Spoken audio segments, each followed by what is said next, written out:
राजू अपने ऑटो में 3 आदमियों को लेकर एक सुनसान जगह पहुंचा था। तीनों आदमी उतरे और बिना पीछे देखे चल दिए। साहब पैसे दे दीजिए। पैसे? अबे किस बात के पैसे? अबे हमने तो पूरा सफर धूप और धूल में काट दिया बे। पैसे तो तुझे देना चाहिए जो तूने हमें जिलाया। चल बहुत हुआ, इसको पकड़, पैसे वसूल कर इससे। अरे साहब ऐसा मत कीजिए साहब, दिन भर की कमाई है, बच्चों के लिए रोटी का सवाल है। नाटक मत कर, चल पैसे निकाल चल। तीनों पैसे लूटकर बदमाशों की तरह हंसते हुए गली में गायब हो जाते हैं। राजू वहीं खड़ा रह गया। उसकी कमीज पसीने से ऐसी भीगी थी जैसे अभी किसी कुएं से निकाली हो। ये कैसा न्याय है प्रभु, गरीब की कमाई पर यूं ही डाका डाल दिया। हाय रे किस्मत। एक तो राजू की गरीबी, फिर ये लूट और अब ऊपर से ये गर्मी। बेचारा बेहाल था। शाम हुई तो राजू ने ऑटो घर की ओर मोड़ा। राजू का घर छोटा सा, तंग सा, टीन की छत जिसने दिन भर की धूप पीकर अब आग उगलनी शुरू कर दी थी। घर के अंदर ऐसा लगता था जैसे किसी भट्टी में बैठे हों। वाह, आ गए मालिक, दिखाओ कितना कमाया आज। ये है थोड़ा सा। हाय राम, यही कमाया दिन भर ऑटो चलाते हो या मटर गश्ती करते हो? शांति, सुन तो, अरे बहुत गर्मी थी, सवारियां निकली ही नहीं, लू इतनी तेज थी कि। चुप रहो, रोज रोज यही बहाना, गर्मी है, लू है, सवारियां नहीं है। देखो पड़ोस वाले कितना कमा लेते हैं और तुम दिन भर घूमकर ये 4 पैसे लेकर आए।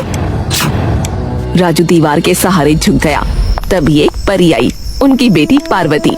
उसके हाथ में स्टील का गिलास था जिसमें ठंडा पानी था। पापा, ये पानी पी लो, बहुत गर्मी लगी होगी। अरे प्यारी गुड़िया। पापा बैठ जाओ, मैं पंखा झेलती हूँ। बेटी, तू ही तो मेरी जिंदगी में ठंडक है। इस चलती दुनिया में बस तू ही तो मेरी छांव है रे। पापा, कल से मैं भी आपके साथ चलूंगी, ऑटो में बैठूंगी, आपको पंखा झेलूंगी। नहीं बेटी, तू तो पढ़ेगी, बड़ी होगी और कलेक्टर बनेगी। इस बार तेरा हाई स्कूल है ना? जी पापा। सपने मत दिखा बच्ची को, पहले रोटी का इंतजाम करो। हाँ, ठीक है। रात गहरी हो गई। टीन की छत ने दिन भर की गर्मी अब उगलनी शुरू कर दी थी। हे भगवान, इतनी गर्मी क्यों दे रखी है? गरीब की ये दशा कब तक देखोगे? बस एक दिन की राहत, एक दिन का चैन दे दो। राजू, सुबह जल्दी उठना, अगर कल कमाया नहीं तो देख लेना। सूरज भी आराम कर लेता है पर मेरी शांति नहीं करती। सुबह हुई। उगते सूरज ने फिर से अपनी आग बिखेरनी शुरू कर दी। राजू ने पार्वती को गले लगाया और ऑटो की तरफ बढ़ गया। पापा जल्दी आना और गर्मी में पानी पीते रहना। हाँ बेटा, आज खूब कमाऊंगा, तेरे लिए कुछ लाऊंगा। लेकिन किस्मत को कुछ और ही मंजूर था। दोपहर ढलते ढलते सूरज ने अपनी पूरी ताकत झोंक दी। राजू की आंखें चौंधिया गईं। पलक झपकते ही सामने से आती बाइक से टकरा गया। अरे पागल, अंधा है क्या? है? किधर देखकर चला रहा है? माफ करो भाई साहब, माफ कर दो। अबे देख ले, मेरी बाइक का क्या हाल किया देख। भाई साहब, गरीब आदमी हूँ, मरम्मत के पैसे नहीं है, अपनी गलती है मानता हूँ, लेकिन बस यूं ही जाने दो। अच्छा, जाने दूं? देख, बाइक का पूरा पेंट खरोच खा गया। मैं भी जाने वाला नहीं हूँ, पैसे लेकर ही जाऊंगा। भाई साहब देख लो, पूरे दिन की कमाई ये है, मुश्किल से 50 रुपए है, ये ले लो और मुझे माफ कर दो। बाइक सवार चला गया। राजू वहीं खड़ा रह गया। ऑटो का शीशा पूरी तरह टूट चुका था। उसके पास उसे ठीक कराने के पैसे नहीं थे। उसने ऑटो स्टार्ट किया और धूप में निकल पड़ा। अब तो लू और धूल सीधे मुंह पर पड़ेगी, पर क्या करूं, बिना कमाए तो चलेगा नहीं। घर में भूखी पत्नी और बेटी है। चल जाऊंगा और चलूंगा। अब सवारियां ऑटो देखती, शीशा न होने पर मुंह बनाती और आगे बढ़ जाती। अरे भाई ऑटो का शीशा तो टूटा हुआ है, लू और धूल अंदर आएगी। नहीं नहीं, हम नहीं बैठेंगे भैया। यार ये तो तंदूर है, बिना शीशे के कैसे बैठे? काफी देर बाद एक सवारी मिली, एक बूढ़ा आदमी लाचार सा, और ऐसे ही बस एक दो और। फिर एक दिन एक आदमी मिला। अब कहाँ चलना है भाई साहब? भाई बहुत दूर जाना है, शहर से बाहर 50 किलोमीटर। 50 किलोमीटर इतनी गर्मी में? सवारी मजबूरी है भाई, जाना ही पड़ेगा। मैं तुझे अच्छे पैसे दूंगा, 500 700 जितना मांगेगा उतना दे दूंगा। राजू ने अपने शरीर की तरफ देखा, हाथ पैर दर्द से चूर थे, पर दिमाग में एक बात कौन गई। 500 रुपए, इतने पैसे तो कई दिन में भी नहीं मिलते। चलो भाई साहब बैठ जाओ, चलते हैं। राजू ने ऑटो स्टार्ट किया। रास्ता बहुत लंबा था, आंखों में धूल और धुएं ने आग लगा दी, होंठ फट गए, गला सूख गया, पर वो चलता रहा। आखिरकार वो मंजिल पर पहुंच गया। भाई बहुत बहुत धन्यवाद, तूने मेरी मदद कर दी। ये ले 800 रुपए रख ले। भाई साहब इतने ज्यादा? मैंने तो 500 ही मांगे थे। अरे कोई ना, रख ले रख ले। भगवान तुम्हारा भला करे। राम राम। उसने ऑटो वापसी की ओर मोड़ दिया, पर तभी एक तेज आवाज आई, पटाखे जैसी। राजू ने ऑटो रोका, नीचे उतरकर देखा। अरे अरे भगवान, टायर पंक्चर। अरे ऐसे वक्त पर यह मुसीबत। यहाँ तो अब कोई मैकेनिक भी नहीं है, अब क्या करूं? उसने जैसे तैसे ऑटो को धक्का देना शुरू किया। उसकी हालत बिगड़ने लगी। कोई है? अरे भैया कोई है? अरे पानी दे दो कोई, मर जाऊंगा। आए राम, अब तो बस आप ही सहारा हो भगवान। यहाँ तो कोई किसी की मदद भी नहीं करता। कई घंटों बाद किसी तरह वो एक छोटे से मैकेनिक की दुकान पर पहुंचा। सूरज डूब चुका था।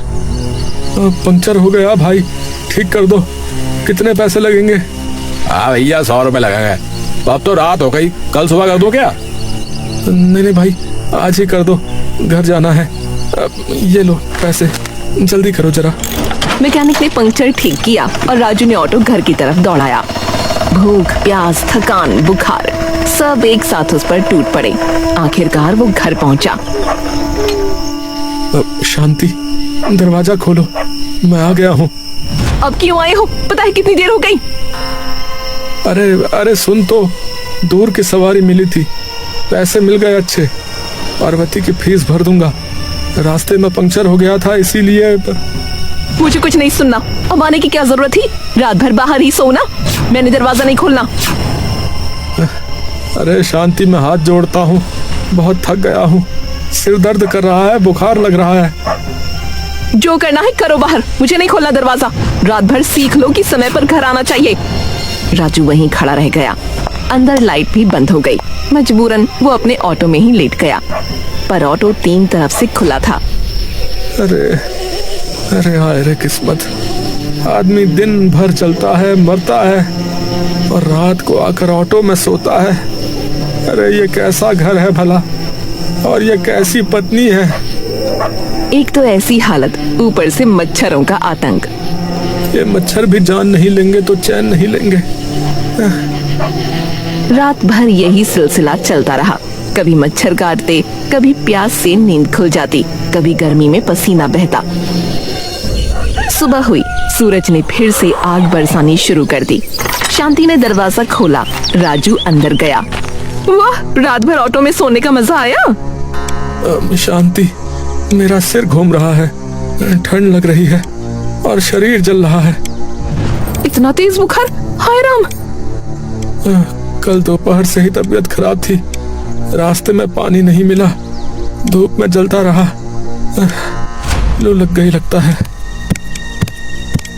पापा, आपको बहुत बुखार है, आज आप आराम करो, मैं आपको दवा ला दूं। नहीं, ठीक हो जाऊंगा, बस थोड़ा आराम कर लूं। राजू लेट गया। उसका पूरा शरीर जल रहा था, पर अभी 1 ही घंटा हुआ होगा कि तभी शांति की आवाज ने उसकी नींद तोड़ दी। राजू उठो, अब कितना सोओगे? आज कमाने नहीं जाओगे क्या? अरे शांति, अरे अभी तो बुखार है, खड़ा होना मुश्किल हो रहा है, आराम कर लेने दे। अरे कल चला जाऊंगा। कल कल कल कब तक कल करोगे? आज जाओगे तभी कल का इंतजाम होगा। जल्दी उठो और निकलो। मम्मा प्लीज पापा को मत भेजो, उन्हें बहुत बुखार है। मैं नहीं खाऊंगी, मैं भूखी रहूंगी, पर पापा को मत भेजो। चुप रह, तुझे क्या पता गरीबी क्या होती है? जा अपना मुंह धो और स्कूल जाने की तैयारी कर। और तुम सुन रहे हो, उठो और निकलो वरना देख लेना। अरे अरे ठीक है, जा रहा हूँ। राजू ने ऑटो स्टार्ट किया। सुबह की धूप अब तेज होने लगी थी। उसका सिर भन्ना रहा था, आंखों के आगे अंधेरा छा रहा था, पर वो चलता रहा। हाय राम, सिर तो फटा जा रहा है, आंखों के सामने अंधेरा, पर रुकना नहीं है। अरे बाप रे, ये क्या हो रहा है? सब घूम रहा है। अरे हाय,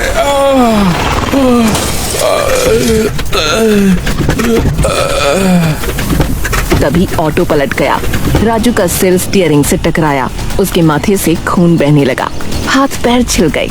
ऑटो का अगला हिस्सा बुरी तरह टूट गया। राजू बेहोश पड़ा था। आसपास से लोग दौड़े आए। अरे कोई आदमी को बचाओ भैया। अब भैया जल्दी करो, निकालो उसे। किसी तरह लोगों ने राजू को बेहोशी की हालत में ऑटो से बाहर निकाला। उसके सिर पर गहरा जख्म था, शरीर पर चोटों के निशान, और ऑटो बुरी तरह टूट चुका था। अरे भाई, ओ भाई साहब, हो, अरे भैया होश में आओ। अरे तुम्हारा घर कहाँ भैया?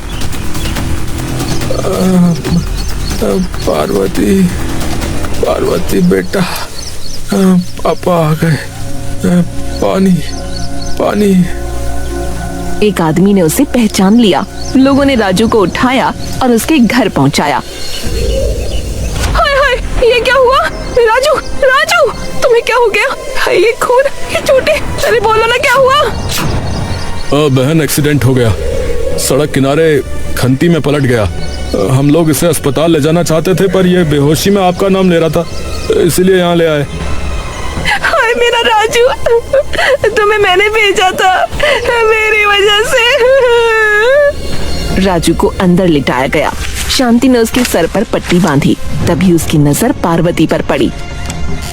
पार्वती बिल्कुल सुस्त पड़ी थी, उसका चेहरा लाल था। शांति ने हाथ लगाया तो चौंक गई। हाय, पार्वती को भी तेज बुखार है, ये तो जल रही है, कब से ऐसी है? मम्मा मुझे बहुत गर्मी लग रही है, सिर दर्द कर रहा है। पापा कहाँ है? बेटा, पापा आ गए हैं। तुम दोनों की ये हालत, हाय रे किस्मत। राजू को धीरे धीरे होश आया। उसने पार्वती को देखा, उसकी बेटी बुखार से तप रही थी। देखो इस घर को, ये टीन की छत दिन भर आग उगलती है। ये पंखा सिर्फ गर्म हवा देता है, न कूलर है, न पंखा ठीक है, न छत ठीक है। हम लोग जलकर मर जाएंगे यहाँ। अरे शांति, अरे बस करो, अरे थोड़ी देर के लिए चुप हो जाओ बस। अरे मेरी हालत देखो, बच्ची की हालत देखो। ये कहकर राजू ने बड़ी मुश्किल से खुद को उठाया। उसका सर दर्द से फट रहा था, चोटें तड़पा रही थीं, पर उसके पास और कोई चारा नहीं था। वो सीधा पड़ोसी मोहन के दरवाजे पर जा पहुंचा। अरे राजू भाई, तुम्हारी ये हालत, अरे क्या हुआ भैया, अंदर आओ। अरे मोहन भाई, ऑटो का एक्सीडेंट हो गया है, पार्वती को तेज बुखार है। मेरे पास जो है इलाज के पैसे नहीं है भैया, अगर कुछ पैसों का इंतजाम हो जाता तो जैसे भी बन सके दे दो भैया, लौटा दूंगा। अरे रो मत भाई, अरे ये लो 200 रुपए, अभी इतना ही है। अच्छा, पहले दवा वगैरह ले आओ, फिर उसके बाद अपना इलाज वगैरह कराओ। भगवान तुम्हारा भला करे मोहन भाई, लौटा दूंगा, जल्दी लौटा दूंगा भाई। राजू ने दवा ली, पार्वती को दवा खिलाई, अपने सिर पर मरहम लगाया, पर ऑटो के बिना कमाई कैसे होगी? अगले दिन सुबह होते ही वो मैकेनिक के पास पहुंच गया। अरे भैया, जरा मेरा ऑटो ठीक कर दो, बहुत मुसीबत में हूँ, बेटी बीमार है, कमाई बंद है, भैया राजू भाई, दुख तो है मुझे तुम्हारे पे, पर मैं भी क्या करूं भाई, माल का सौदा है, पार्ट्स लाने पड़ते हैं, पैसे वैसे देने पड़ते हैं। अब बिना पैसे के कैसे ठीक कर दूं बताओ। अब या तो फिर भैया कुछ गिरवी वगैरह रख दो। अरे भाई गिरवी, अरे मेरे पास क्या है, अरे एक टूटा फूटा घर है और कुछ नहीं है। अरे भैया फिर मैं क्या ही कर पाऊंगा, मुझे माफ करो भैया। राजू की आंखों से आंसू बहने लगे। तभी उसे याद आई वो छोटी सी अंगूठी जो पार्वती के पैदा होने पर उसने बनवाई थी। राजू वो अंगूठी ले आया। ये लो, ये मेरी बेटी की चांदी की अंगूठी है, मेरे पास इसके सिवा कुछ नहीं है। ये गिरवी रखो, बस मेरा ऑटो ठीक कर दो भैया। ठीक है भैया, इससे काम चल जाएगा, अभी करता हूँ काम। ऑटो ठीक हो गया। राजू ने फिर से ऑटो चलाना शुरू किया।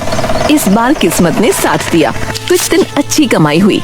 वो खुशी खुशी एक दिन घर लौटा, पर घर में सन्नाटा था, अंधेरा था, कोई भी नहीं था। शांति, पार्वती, अरे कहाँ हो? अरे मैं आ गया। अरे देखो, आज अच्छी कमाई हुई है, तुम्हारे लिए कुछ लाया हूँ भाई। वो बाहर भागता है, पड़ोसी मोहन के दरवाजे पर जाता है। मोहन भाई, शांति और पार्वती कहाँ है? घर पर नहीं है? अरे राजू भाई, शांति जो है वो मायके चली गई, बोली जब तक कूलर नहीं होगा, छत नहीं ठीक होगी और रोज का खाना पक्का नहीं होगा, वो वापस नहीं आएगी, ऐसा बोल के गई है। राजू के पैरों तले जमीन खिसक गई। उसने तुरंत ऑटो उठाया और ससुराल की तरफ भागा। अरे शांति, वापस चलो। पार्वती आओ, मैं सब कुछ ठीक कर दूंगा, कूलर ला दूंगा, छत ठीक करा दूंगा, बस वापस चलो। राजू, मैं साफ कह चुकी हूँ, जब तक ये तीनों चीजें नहीं होंगी मैं वापस नहीं आऊंगी। तुम मुझे जानते हो, मैं अपनी बात की पक्की हूँ। जाओ, पहले इंतजाम करो, फिर हमें लेने आना। शांति, पार्वती को तो भेज दे, वो मेरे बिना नहीं रह सकती। नहीं, वो मेरे साथ रहेगी। जब तुम सब ठीक कर लोगे तब दोनों आएंगे। अब जाओ यहाँ से। राजू बेबस होकर वहाँ से लौट आया, पर वहाँ मोहन सामने खड़ा था। अरे राजू भाई, वो जो पैसे तुमने लिए थे उस दिन, वो जरा वापस कर दो भाई, बहुत जरूरत है, बीबी बीमार है। अरे ये लो मोहन भाई, जितने थे सब ले लो, तब मुसीबत में काम आए थे तुम्ही भैया। अरे धन्यवाद राजू भाई, धन्यवाद। तुम भी अपना ख्याल रखो। अच्छा। राजू खाली हाथ खाली घर में अकेला रह गया। कई दिन ऐसे ही गुजरे। एक दिन शांति का फोन आया। शांति, अरे कैसी हो? पार्वती कैसी है? सब ठीक तो है? पार्वती की स्कूल की फीस जमा करनी है, कल आखिरी दिन है। अगर कल तक फीस नहीं जमा हुई तो स्कूल वाले उसे निकाल देंगे। पैसे भेज दो। तुम चिंता मत करो शांति, मैं कल तक पैसे भेज दूंगा। शांति ने फोन काट दिया। उसी दिन जब राजू ऑटो चला रहा था, तभी एक बूढ़ा हाथ हिलाता दिखा। उसकी हालत कुछ सही नहीं थी। अरे बेटा अस्पताल ले चलो, बहुत बुरा लग रहा है, कुछ सही नहीं लग रहा है, सिर घूम रहा है बेटा। पानी। अरे आइए बैठ जाइए, ये लीजिए पानी। बेटा लू लग गई लगता है, जल्दी अस्पताल ले चलो मुझे। राजू ने ऑटो अस्पताल की तरफ मोड़ दिया। रास्ते में बूढ़े की हालत बिगड़ती गई, वो बेहोश हो गया। अरे बाबा जी, अरे राम, अरे ये क्या हो गया? इनकी हालत तो बहुत खराब है। अस्पताल पहुंचकर राजू ने बूढ़े को अंदर पहुंचाया। डॉक्टरों ने तुरंत इलाज शुरू किया। रजिस्ट्रेशन के लिए पैसे मांगे गए। पहले 50 रुपए रजिस्ट्रेशन के लिए दीजिए।